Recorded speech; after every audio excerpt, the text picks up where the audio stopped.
संबंध में financial transactions किसने की थी, अगर कोई रिसोर्सेज प्रोवाइड किए गए थे तो किसके द्वारा किए गए थे।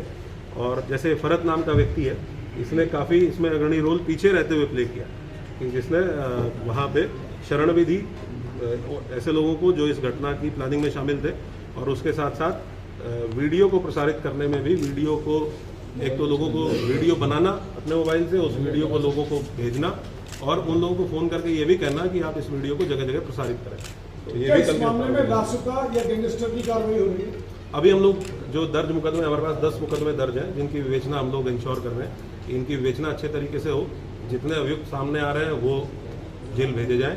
उसके बाद जो भी विधिक प्रावधानों के अंतर्गत पॉसिबिलिटी होगी उसकी पर कार्रवाई की जाएगी। सर, बाहर के जो लोग थे जैसा आपने बताया था, क्या उसके ऊपर कुछ डेटा मिल पाया है? कितने लोग बाहर से आए थे इस भीड़ में शामिल होने? हम लोगों के पास इंटेलिजेंस से भी इनपुट है, हम लोगों के जो अपने एसओजी सर्विलांस टीमें होती हैं उनसे भी इनपुट है। कुछ लोग हमने आइडेंटिफाई किए हैं बाहर के लोग जो मौके पे इस घटना में उस भीड़ में शामिल थे।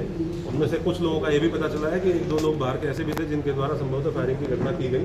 उनके लिए हम लोग और डीपली इन्वेस्टिगेट कर रहे हैं और बातचीत कर रहे हैं। अगर दूसरे जनपद से भी सहायता की आवश्यकता होगी तो वहाँ की पुलिस से भी संपर्क करके उनकी भी सहायता लेकर हम लोग इनको गिरफ्तार करें। और कितना मोटा मोटा अमाउंट होगा लोगों का जो संख्या इकट्ठा होगी?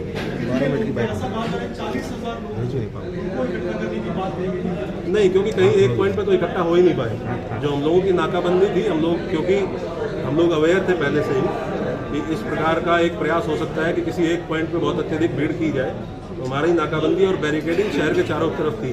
और इसलिए आपने देखा होगा कि शहर के किसी भी पॉइंट पे, सिंगल पॉइंट पे भीड़ को मर्ज नहीं करने दिया गया।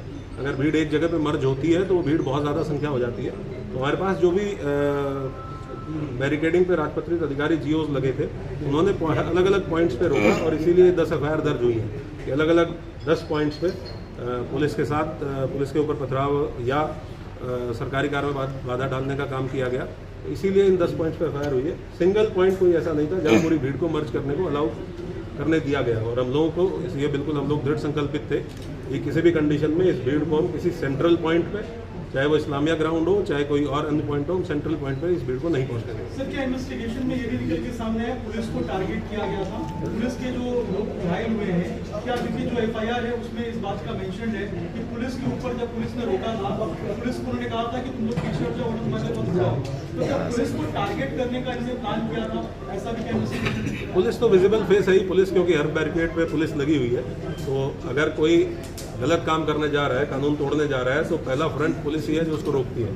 तो ऑब्वियस सी बात है कि अगर वो कानून तोड़ने का के लिए इच्छुक है या कानून तोड़ना चाहता है तो पुलिस जो सामने खड़ी है उसी को अपोज करेगा। और यही काम इनके द्वारा किया गया और हमलावर होकर किया गया। इसीलिए हम लोगों ने इतने कठोर कार्रवाई की।